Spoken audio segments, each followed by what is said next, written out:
Hi YouTube. I'm making a video just to update. Today is January 13th, and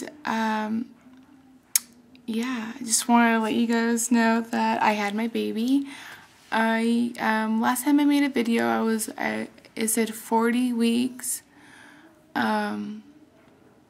overdue and induction. They scheduled my induction for Wednesday the 6th, and I went in. They started me on Cervidil and like around 10, and then they had instructions to pull it out at 5 a.m. So I just slept for like about 6 hours, and then they took it out. Then they had to wait an hour till 7 o'clock for yeah, it was like 5 or 6 they took it out, and then they had to wait an hour till about 7 to start the Pitocin.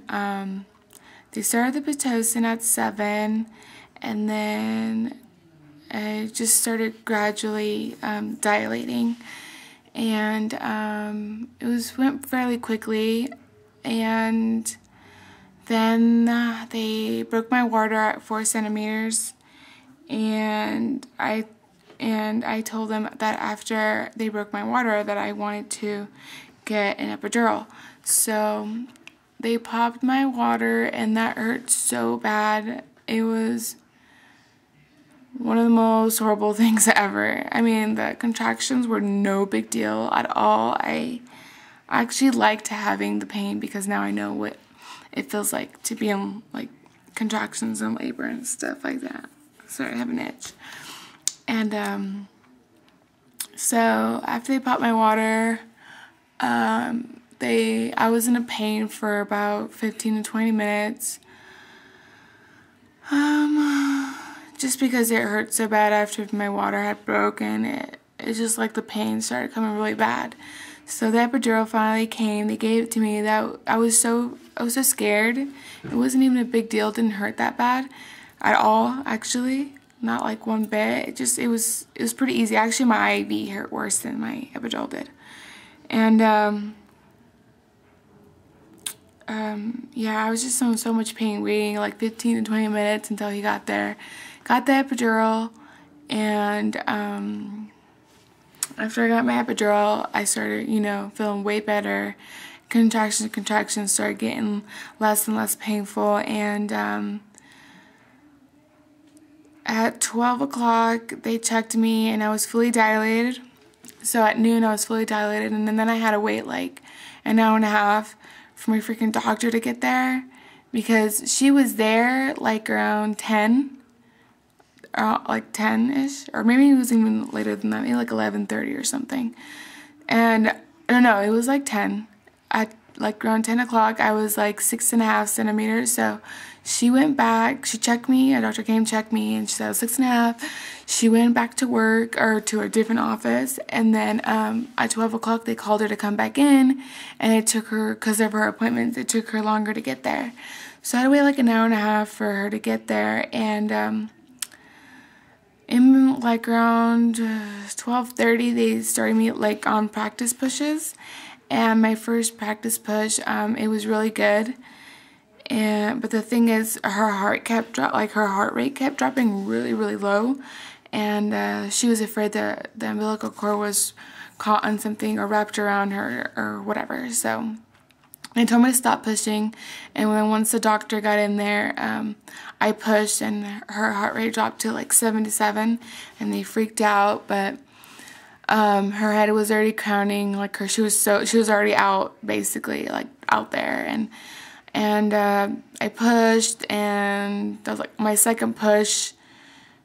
Her head was halfway out, and they're like, no, there's no cord. And then my next contraction started. I didn't push, but they were looking, and she did find a cord wrapped around her neck. So then she just told me to bear down and push as hard as I could, and I pushed like twice, and then she was out. Her head was out, and they just unwrapped her, and and took her out, and they took her away. So I only pushed like 4 times since she was out. But I forgot to tell you guys that when they broke my water, they found meconium in the water, so she had a bowel movement in there, and because of that, they had to as soon as I had her, they had to take her and suction everything out of her mouth. They didn't even want her to cry. They just did it so quickly so that none of the meconium went into her lungs or anything like that, or she would swallow it. So yeah, so they never took the baby out of the room, but they did take her away. And then I did tear a lot, actually. I tore in, like not up or down, but I tore in and then I tore down. So while they were fixing her, the doctor was fixing me up, and then as soon as they took her out, I didn't know what to do. I was so scared because her heart rate kept dropping. I was so scared for her. I wasn't scared for me at all. I wasn't in any pain, and the labor went really quick. I mean, 5 hours for the whole labor. So labor and delivery was 5 hours. So I was very happy with everything. I was just kind of sad because I wanted like that first skin-to-skin contact with her, but because of the meconium, I couldn't, and I knew it wasn't my fault or not even the baby's fault. It wasn't anybody's fault. It's just something that happened, and it sucked, but yeah. So anyways, when they were doing that, I just kind of started crying because I was just so scared. Everything happened so fast, and it's just scary for me, but yeah, they checked her. She was perfectly fine. Cleaned me up. The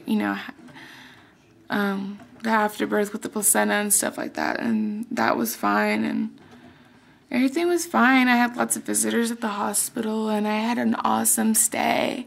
If anyone lives in Vegas, the best hospital, St. Rose Dominican, it's St. Rose Sienna, and that was the best hospital ever. We had the baby, there's no nursery, so the baby never leaves your room ever, so that was awesome. And they do all the hearing tests in the room, and they bathe her in the room, they do everything in the room, so you're always with your baby. And the food was great, the help was awesome, and I basically had the best time and best day there, and I wouldn't change anything. So anyways, I had her on the 7th, and she was 7 pounds.